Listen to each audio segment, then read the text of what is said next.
ओम शांति। 8 फरवरी 1974 की मुरली है। ज्वालामुखी योग। पालना तो की है, अब कल्याणकारी बनो और सबको मुक्त कराओ। विनाशकारियों को कल्याणकारी आत्माओं का सहयोग चाहिए, उनके संकल्प का इशारा चाहिए। जब तक आप ज्वाला रूप न बने तब तक इशारा नहीं कर सकते। इसलिए अब स्वयं की तैयारी के साथ साथ विश्व के परिवर्तन की भी तैयारी करो। यह है आपका लास्ट कर्तव्य, क्योंकि यही शक्ति रूप स्वरूप का कर्तव्य है। स्वयं तो नहीं घबराते हो ना, विनाश होगा कि नहीं होगा, क्या होगा और कैसे होगा, ये समझने के बजाय अब ऐसा समझो कि क्या समझो, विनाश होगा कि नहीं होगा, क्या होगा, कैसे होगा, यह समझने के बजाय अब ऐसा समझो कि क्या होगा। विनाश का क्या, यह समझने के बजाय ऐसे समझो कि हमें विनाश में क्या करना है, ये सोचो। स्वयं तो घबराते नहीं हो ना, विनाश होगा कि नहीं होगा, क्या होगा और कैसे होगा, यह समझने के बजाय अब ऐसा समझो कि यह हमारे द्वारा होना है।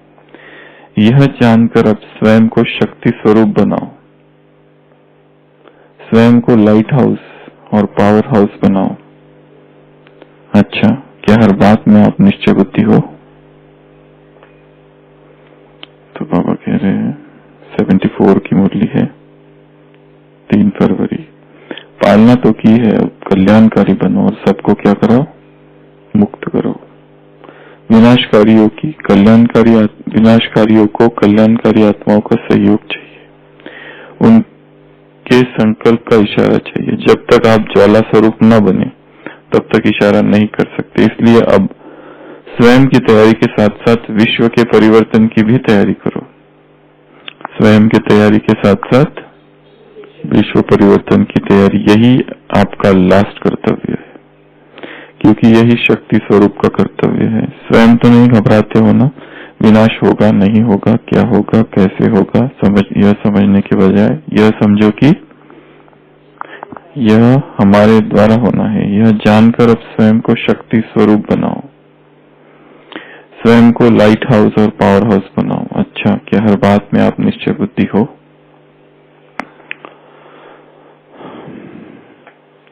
उस दिन हमने लिस्ट निकाली थी, जब यहाँ बाबा ने कुछ बातें इसके पहले जो बातें कही थी, उसमें एक था उपराम वृत्ति, दूसरा था वैराग वृत्ति, उपराम वृत्ति, कर्मातीत, अकर्ता,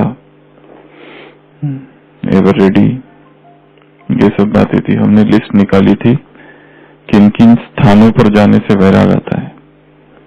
10 स्थान निकाले थे, पर एक बात उसमें हम भूल गए थे कि वो सारे निगेटिव स्थान थे।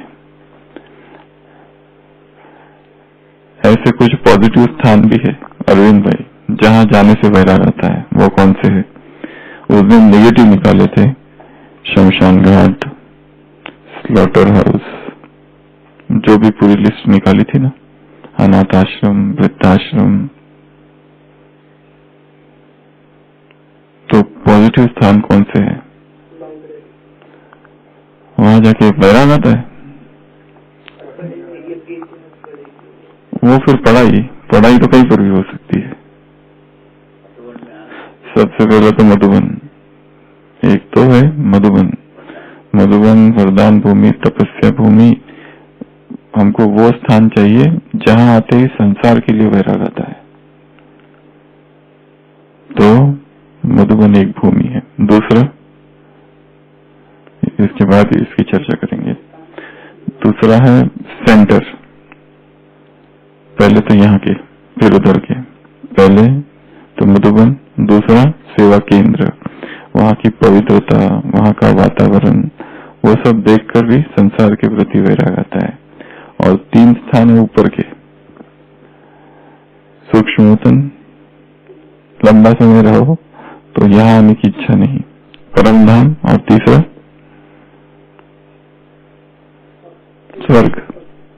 स्वर्ग, सतयुग, सतयुग का ही चिंतन करते रहो, सतयुग का ही पढ़ते रहो, सतयुग की ही ड्रिल करते रहो।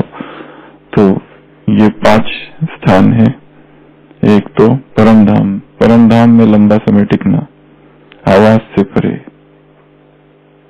बियॉन्ड साउंड, वो जो दुनिया है उसमें रहने के बाद फिर यहाँ आने की इच्छा नहीं होती। सूक्ष्म वतन में ड्रिल, मेकअप, डेकोरेशन, गिफ्ट्स, जो भी है सब कुछ, पावर्स, रिलेशनशिप, सब कुछ सूक्ष्म वतन में। सेकंड, और स्वर्ग, सतयुग, परम धाम, सूक्ष्म वतन, मधुबन, सेवा केंद्र, ये 5 स्थान यहाँ ऐसे है कि यहाँ जाते ही वैराग आता है। और संसार के 5 स्थानों में एक तो तीर्थ स्थान, कोई भी तीर्थ स्थान पर जाओ, अच्छे तीर्थ स्थान पर, पॉजिटिव वाइब्रेशंस जहाँ पर है, पिलग्रिमेज प्लेसेस, तो वहां पर जाते ही वैराग आता है। एक या 6वां 7वां। और कौन से स्थान है पॉजिटिव स्थान? नेगेटिव की तो हमने लिस्ट उस दिन निकाल ली थी। सत्संग, सत्संग, वो आश्रम, वो सब तीर्थ स्थान में ले लो। सत्संग, सत्संग वाले स्थान जो भी है, जहाँ पर महान आत्माएं, योगी आत्माएं, तपस्वी आत्माएं, सन्यासी आत्माएं मिलती है, बैठती है, वो सारे स्थान। वो फिर कोई आश्रम भी हो सकता है, वो कोई त्याग वाली भूमि भी हो सकती है, कुछ भी हो सकता है। तो सत्संग। और तीसरा, हाँ, वो सब उसी में आ जाएगा। समाधि स्थल, वो पिलग्रिमेज, पिलग्रिमेज जो है ना, तीर्थ स्थान कौन कौन से रहते हैं? तीर्थ स्थान वही बनते हैं यहाँ तो किसी महान पुरुष का वहां जन्म हुआ, या उसने शरीर छोड़ा, या उसने कर्तव्य किया, या उसने महान ज्ञान प्राप्त किया। जैसे महात्मा बुद्ध का जन्म, चारों ही तीर्थ स्थान बन गए। जन्म हुआ लुम्बिनी, वो भी तीर्थ स्थान। बुद्ध गया, वो झाड़ के नीचे जहाँ पर एनलाइटमेंट हुआ, संबोधि प्राप्त की, वो भी तीर्थ स्थान बन गया। फिर उसके बाद में सारनाथ, जहाँ पर पहला प्रवचन दिया, वो भी तीर्थ स्थान बन गया। उसके बाद में अभी जिसको खुशीनगर कहते हैं, जहाँ शरीर छोड़ा, वो चारों ही तीर्थ स्थान बन गए। तो महान पुरुष, अवतारी पुरुष, या कोई ऐसी जगह कि जहाँ से सारी मनोकामनाएं पूर्ण हो जाती है, ये सारे तीर्थ स्थान बन जाते हैं। या जहाँ किसी को दफनाया गया है, कोई दरगाह, ये सारे तीर्थ स्थान। या जहाँ नदी है, तो ये सारे तीर्थ स्थान बन जाते हैं। तो 6वां कौन सा कहा? तीर्थ स्थान, सत्संग, और फिर प्रकृति, नेचर। जितना जितना प्रकृति का सौंदर्य, प्रकृति के समीप जाते हैं, तो फिर संसार की आवाज, संसार के लोग, इन सब से थोड़ा दूर होते जाता है मन। तो प्रकृति। और नहीं, निगेटिव वाली पॉइंट्स हो गई। अब पॉजिटिव वाली, निगेटिव वाली हॉस्पिटल उस दिन बोल दिया। हॉस्पिटल, शमशान घाट, वृद्धाश्रम, अनाथ आश्रम, स्थान चाहिए, परिस्थिति नहीं, व्यक्ति नहीं, स्थान।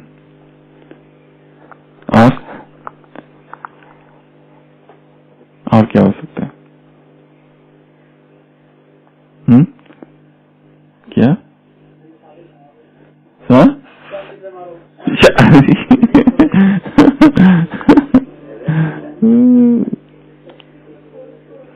हाँ? स्थान, स्थान, स्थान। वो सुपरमार्केट उस दिन हो गया ना, सुपरमार्केट कहा ना उस दिन, पर उसमें माया भी आ सकती है। निगेटिव जो है वो उधर उस दिन डिस्कस हो गया है। वो सारे स्थान है जो उदाहरण भी दिया था सुकरात का, कि वो रोज जाके देखता था कि इतनी सारी चीजें मेरे पास नहीं है, फिर भी मैं सुखी हूँ। वो उधर आ गया, इधर पॉजिटिव। और भी कुछ है? आर्ट वर्ल्ड जो है ना, आर्ट, आर्ट वर्ल्ड मतलब कला, कला का स्थान जो है, जहाँ पर पेंटिंग है, जहाँ पर म्यूजिक है, संगीत है, नृत्य है, ऐसे जो स्थान है वो भी मनुष्य की चेतना को बहुत ऊपर उठा देते हैं। एक तो बहुत निचला तल है जिसमें व्यक्ति वो नीचे के चक्र में रहता है, मूलाधार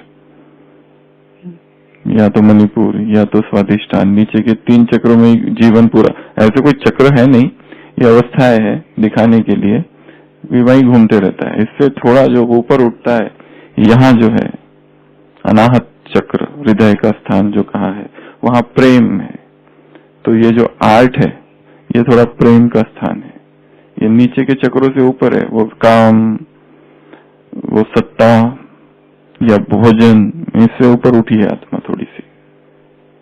पॉलिटिक्स, विकार, ये सबसे ऊपर यहाँ जो स्थान है वो प्रेम का स्थान है।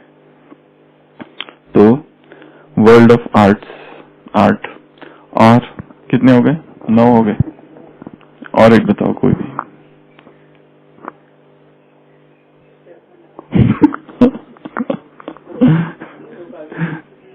नहीं, उतना ऊपर नहीं, थोड़ा नीचे। पर सब जा सकेंगे? नहीं, वो थोड़ा प्रैक्टिकल नहीं है। इधर का बताओ कुछ।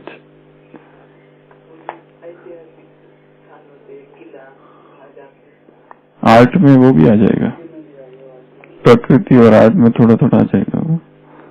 और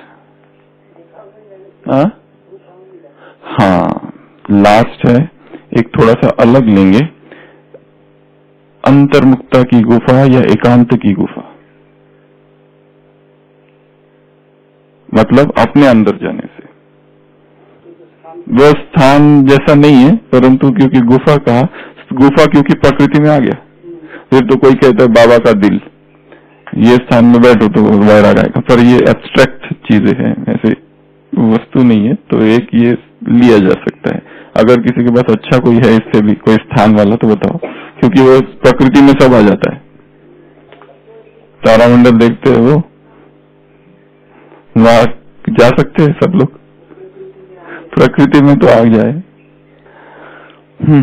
तो आज क्या कहा फिर बाबा ने? तो ये था वैराग की बातें। बिना वैराग के आगे नहीं बढ़ा जा सकता है। संसार से इतनी आसक्त है आत्मा, इससे जब तक डिटैच नहीं हो जाती है इधर आगे नहीं बढ़ा जा सकता है। वो डिटैचमेंट कहीं से भी आ सकती है। जितने स्थान गिनाए, कोई भी एक स्थान ले लो और उससे डिटैच होना है, नहीं तो ये संसार पकड़ के रखता है, खींचता है बहुत जोर से। इवन हम देखते हैं कि जो कवि होते हैं या नृत्य या कलाकार, वो थोड़े से अलग होते हैं, संसार से ऊपर रहते हैं थोड़े, उनका अपना एक जगत होता है और देहभान वहां कम होता है। जैसे कोई कवि प्रकृति के सानिध्य में बैठ के कोई कविता लिख रहा है, तो वो भले उसको आत्मा का ज्ञान न भी हो, फिर भी वो बॉडी कॉन्शियसनेस से ऊपर रहता है थोड़ा सा। अगर अध्यात्म में लक्ष्य रखा गया और जिनके पास ज्ञान है, उनकी स्थिति तो बहुत ऊपर जा सकती है। जैसे किसी पवित्र स्थान पर जाए तो आत्मा एकदम ऊपर अपलिफ्ट हो जाती है, ऊपर उठ जाती है। जैसे मधुबन में क्या होता है, यही तो होता है। ठीक है, तो आज क्या कहा कि पालना तो की, अब कल्याणकारी बनो और सबको मुक्त कराओ। इस संसार की सभी आत्माओं को क्या करना है?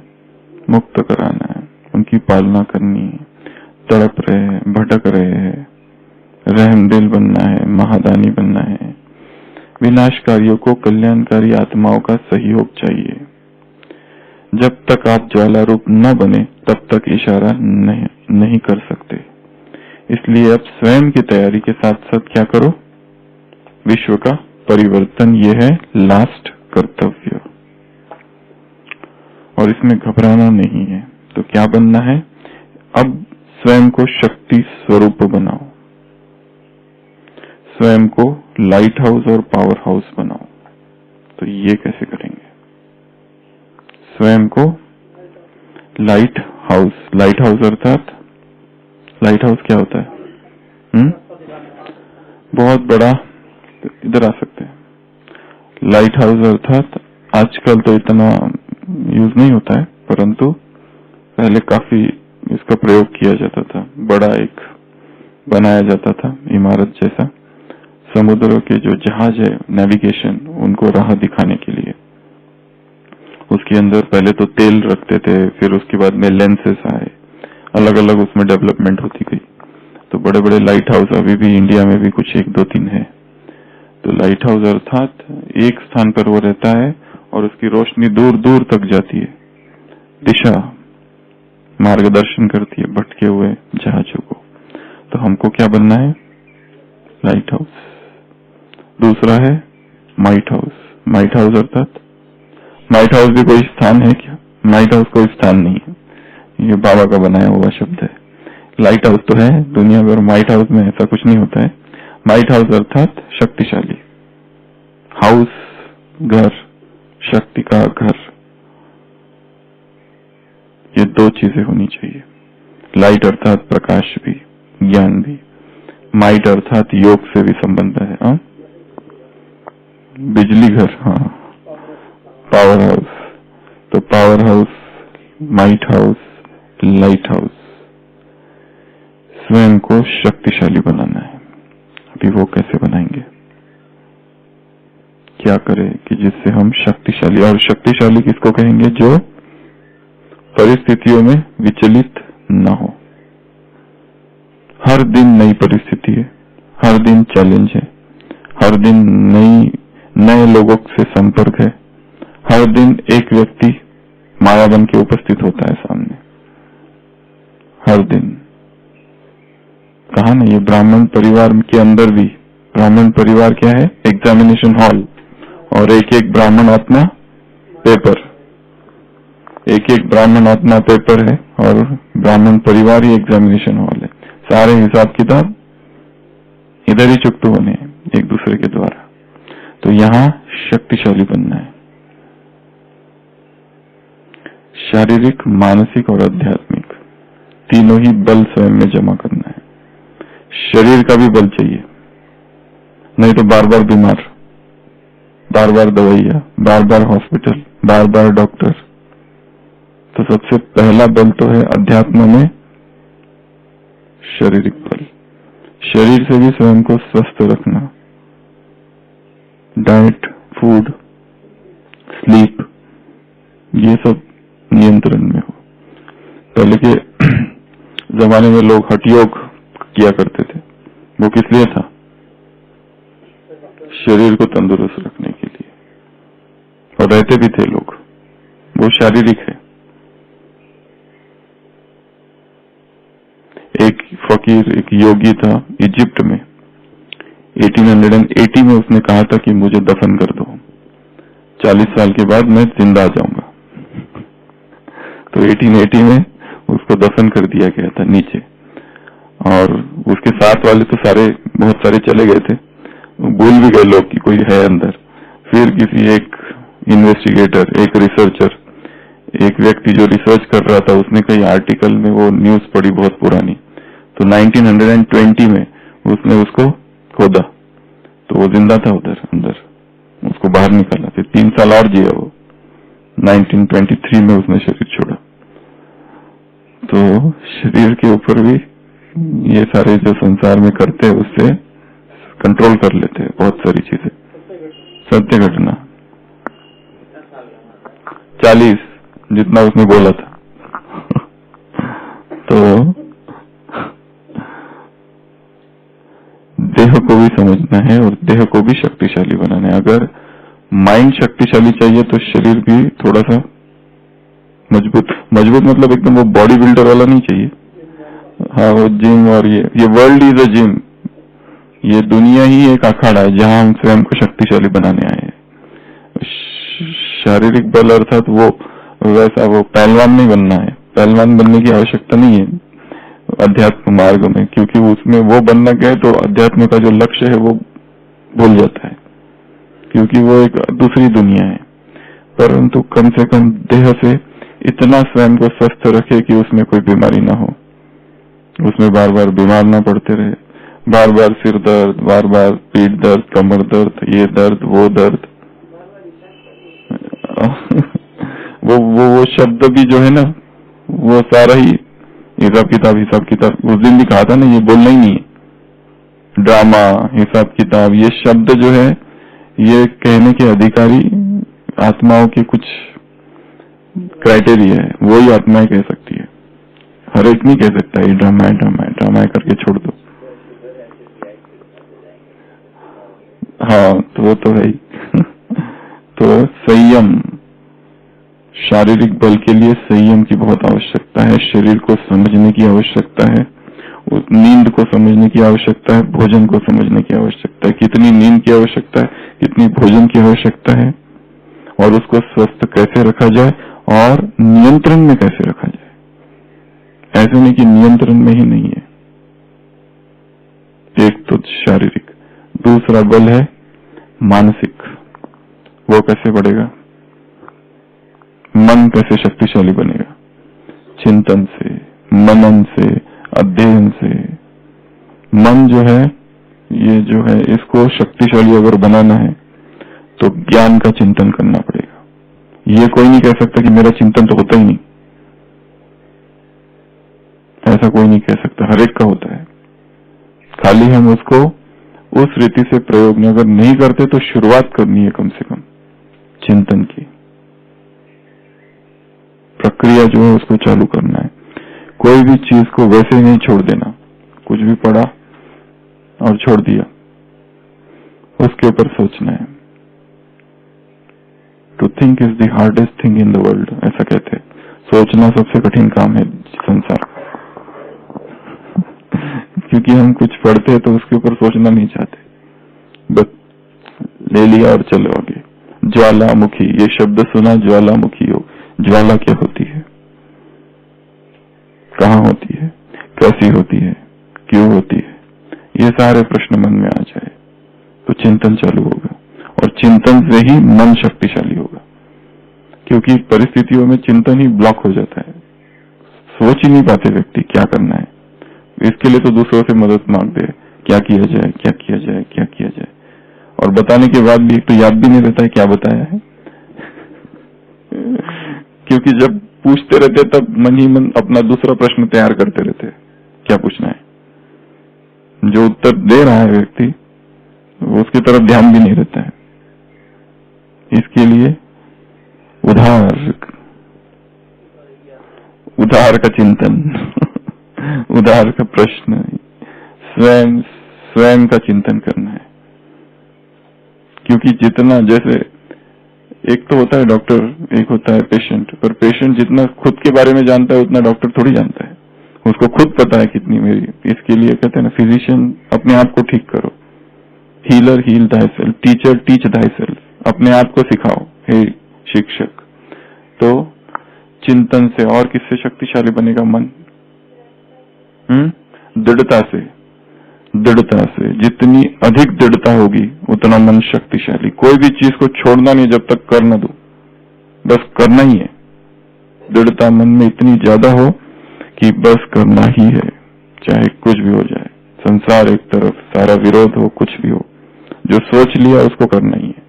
तो कोई भी दृढ़ता से कोई भी एक चीज अगर ले लो, छोटे छोटे संकल्प दिन भर के लिए, कि आज शाम तक 5 बजे तक मैं ये चीज करके रहूंगा। छोटा सा संकल्प, एक एक दिन का प्लानिंग, एक दिन की जीत, एक दिन का प्लानिंग, एक दिन की जीत, फिर 3 दिन की प्लानिंग, 3 दिन की जीत, फिर 1 हफ्ते की प्लानिंग, फिर और बढ़ाओ और बढ़ाओ और बढ़ाओ। कोई भी कमजोरी अगर वो आ जाती है तो संकल्प करो आज कम से कम 24 घंटे उसको आने नहीं देंगे, दृढ़ता से। तो ये जो दृढ़ता का दृढ़ संकल्प जो है मन में शक्ति भरेगा, दृढ़ता। और तीसरा समान का अभ्यास, 5वां, चौथा लिखना। स्वयं को काम दे दो, जबरदस्ती लिखना ही है। आज एक 10 पॉइंट तो लिखना ही है। नहीं, अपने को देना है। रोज एक मुरली का एक शब्द ले लिया, अब उस पे लिखना ही है। ये एक रूटीन बनाना है, कंपलसरी। और हो सके तो सेम टाइम ले लो, और हो सके तो एक ही स्थान पर बैठकर, एक अपना एक पर्टिकुलर स्थान है, ताकि वहां जाते ही वो एटीट्यूड निर्माण हो जाए। जैसे ऑफिस में जाते हैं ना तो बराबर ऑफिशियल हो जाता है व्यक्ति, बाकी इधर मित्रों से खेलेगा कि ये जो ऐसी बात करेगा, पर जैसे अपने चेयर और टेबल पर जाता है एकदम वो सब भूल जाता है, वो एकदम ऑफिशियल हो जाता है वहां पर। तो वैसे ही ऑफिशियल एटीट्यूड आने के लिए एक टेबल, एक chair, pen, paper, pencil, diary वहीं पे रखी हो, वहां जाते ही एक ही काम करना है, वहां बैठ के खाना नहीं खाना है, फिर नहीं तो वहां पे भी खाना भी चालू कर दिया। ऑफिशियल एटीट्यूड के लिए ये बहुत आवश्यक है कि एक स्थान ऐसा कोई चुनना है कि वहां बैठे कि बस लिखना ही चालू। जो महान लेखक है वो तो कहीं पर भी लिख सकते हैं, वो दूसरी बात है। ये शुरुआत जो नए पर लिखना जरूर है। रोज एक आर्टिकल ले लिया, एक टॉपिक ले लिया, जैसे कोई भी ले लो, मीठे बच्चे, हाँ मीठे बच्चे ले लिया। मीठे ही क्यों है? मीठे है नहीं फिर भी भगवान क्यों कह रहा है? ये एक टॉपिक है। मीठे है ही नहीं, जहर भरा हुआ है कुसंस्कारों का, विकारों का, कुभावनाओं का, फिर भी वो क्या कहता है? उसकी टेक्निक अलग है। तो ये उसने क्यों कहा? ये प्रश्न है। मन को प्रश्न देना, उत्तर लिखना चालू करो। 1 2 3 ये ज्ञान का चिंतन करते करते फिर जीवन का चिंतन करना है। फिर अपने जीवन में आई हुई परिस्थितियों का धीरे धीरे चिंतन चालू हो जाएगा कि ये व्यक्ति है, अब इसका क्या किया जाए। पॉइंट्स, इसमें भी पॉइंट्स लिखो, 1 2 3 4 5 6 तो वैसे तो आता नहीं, वैसे तो समझ में नहीं आता क्या करना है इसका। पॉइंट लिख के रखो, ये 10 चीजें कर सकते हैं। कोई आता है और कुछ ना कुछ कहता है और रोज डिस्टर्ब करता है, उसका कल्याण कैसे करे? हाँ नहीं, शब्द अच्छे चाहिए तो पॉइंट्स, तो पॉइंट्स में हर चीज को, क्योंकि हाँ एक अगर कहो आर्टिकल लिखो तो मुश्किल है, वो जरा डिफिकल्ट काम है। वो महान लेखक तो सब कुछ कर सकते हैं। जैसे एक कहा कि इस पे लिखो तो लिखना पूरा ही चालू करेंगे, वो बहुत आगे की स्टेज है कि जिसमें व्यक्ति लिखते जाता है, लिखते जाता है, लिखते जाता है, पूरा 4 पेज लिख दिया। उसके थोड़ी लोअर स्टेज जो है वो पॉइंट्स, फर्स्ट ये, सेकंड ये, थर्ड ये, और ये थोड़ा अच्छा हो जाता है। तो ये कर सकते हैं। तो माइंड को शक्तिशाली बनाने के लिए और क्या कर सकते हैं? कल्याणकारी और शुभ भावना, और कुछ दूसरा बताओ। हाँ, दृष्टि पॉजिटिव, और व्यर्थ से मुक्त नेगेटिव, और कोई कर्म बताओ। ये पजल करना, यस। ब्रेन टीजर्स होते हैं ना, मेंटल ड्रिल अर्थात कुछ ना कुछ पजल सॉल्व करना, कुछ ना कुछ याद करने की कोशिश करना, कुछ ना कुछ याद करने की कोशिश करना। क्योंकि हम हमारे माइंड को बिल्कुल कोई भी काम नहीं देते, एकदम शांत रखते हैं। कोई उसको बिल्कुल हलचल वाला देना ही नहीं है कुछ। मतलब जैसे कुछ पढ़ा, बस पढ़ लिया, अभी कहो क्या पढ़ा, भारी कम, इधर याद थोड़ी रखना है। हाँ, उसको आंदोलन होना चाहिए, उसमें उसको याद करने के काम देने हैं, कुछ ऐसे कुछ काम देने हैं कि जिसको, जैसे कहीं स्लोगन पढ़ा हुआ है, यहाँ ये स्लोगन लिखा हुआ है, पढ़ लिया, अब उसको याद करने की कोशिश करो वो क्या था, रिकॉल करने की कोशिश, मेमोराइज करने की कोशिश। कोई पोएम हो सकती है, कोई बाबा के महावाक्य हो सकते हैं, वरदान हो सकता है। स्लोगन, वरदान वो इसलिए नहीं कि वो याद कर लिया तो कोई जीवन में बहुत बड़ा परिवर्तन हो जाएगा, उसलिए नहीं। मेंटल ड्रिल है ये, माइंड को शक्तिशाली बनाने की ड्रिल है ये। जैसे मसल्स है, नहीं एक्सरसाइज करो तो फ्लैपी ऐसे हो जाते हैं, डल हो जाते हैं, और रोज एक्सरसाइज करो तो वो चुस्त रहते हैं। उसी तरह माइंड भी है, उसको अगर काम नहीं दिया, मेमोराइजेशन का काम नहीं दिया, रिकॉल करने का काम नहीं दिया, कोई भी मुरली अगर टॉपिक सामने है तो इससे पहले कि वो पूरा उसके अंदर जाए, पहले सोचो इसमें क्या हो सकता है। अव्यक्त वाणी कोई भी पढ़ने से पहले टॉपिक देख लिया, अब रुक जाओ, तो ये सोचो क्या हो सकता है। मानसिक। तीसरा है आत्मा। आत्मा को शक्तिशाली बनाने के उपाय सबको ही पता है, सम्मान या शुभ भावना, पॉजिटिव थिंकिंग, और ये सारी जो चीजें हैं वो सारी उसमें आती है। परंतु ये जो नीचे की 2 बातें बताई, देह को भी शक्तिशाली बनाना है, मन को भी शक्तिशाली बनाना है, और आत्मा को शक्तिशाली बनाने की सबसे बड़ा साधन है ड्रिल, स्पिरिचुअल ड्रिल। उस दिन भी चर्चा कर रहे थे ना, स्पिरिचुअल ड्रिल। अभी अभी शरीर में, अभी अभी शरीर से बाहर, शरीर में आना और शरीर से बाहर जाना, आना जाना आना जाना, ये जो ड्रिल है ये बहुत आंतरिक अभ्यास है, आंतरिक। और ये निरंतर होता रहे, भीड़ में है, हजारों के बीच में है, एकांत में है, कहीं पर भी है, हलचल की परिस्थितियां है, परंतु आंतरिक ये ड्रिल होती रहे, यही ड्रिल काम आएगी लास्ट में। अभी शरीर में, अभी शरीर से बाहर, क्योंकि ये ड्रिल का अभ्यास हो जाए इसके लिए बहुत ज्यादा प्रैक्टिस चाहिए। ये वैसा ही है जैसे हिंदी टाइपिंग, जिसको बिल्कुल आती नहीं उसको कहो करो तो पूरा देख के कितना मुश्किल है काम। जिसको आता है वो तो फटाफट कर देगा, परंतु वो या कोई नई भाषा अगर किसी को सीखना है तो कितना मुश्किल हो जाता है बहुत। अगर किसी को कहो मलयालम सीखो, नॉर्थ इंडियन वाले को, तो पहले 1-2 मास तो बाप रे दिमाग ही भारी रहेगा पूरा, तो वो अशरीरी बनना उससे भी भयंकर है। वो वैसा ही है। वो कहते हैं ना, एक व्यक्ति वो कोई दूसरी भाषा सीख रहा था तो अंग्रेजी, तो उसको बोलते हैं चाहे कितना भी सीख लो स्वप्न तो हिंदी में ही आएंगे।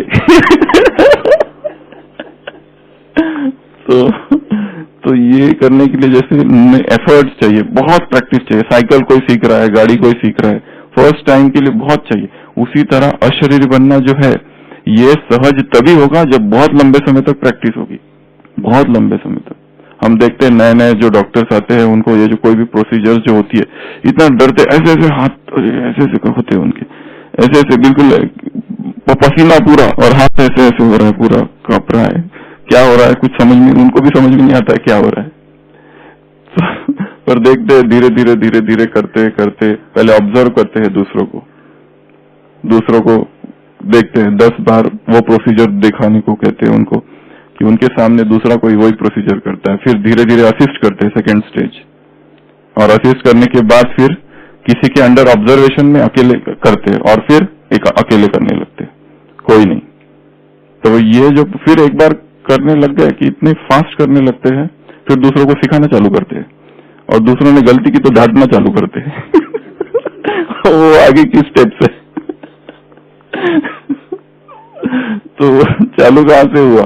तो ये अशरीरीपन, स्पिरिचुअल ड्रिल भी ऐसी है, बहुत प्रैक्टिस चाहिए। बिना प्रैक्टिस के ये एकदम सहज नहीं होगा। एक बार सहज हो गया कि ऑपरेशन थिएटर में देखते हैं ना, कोई सर्जन इधर गीत गाना चालू है, इधर उनको तो चाहिए ही, और इधर ऑपरेशन भी चालू है। कई सारे एकदम जो बहुत ज्यादा एक्सपर्ट हो जाते हैं उनको बिल्कुल सहज जैसा हो जाता है, फटाफट किया चलो दूसरा तीसरा, ऐसा। तो ऐसे ये सहज हो जाए, अभी अभी इधर, अभी उधर, और अभी भी वहां।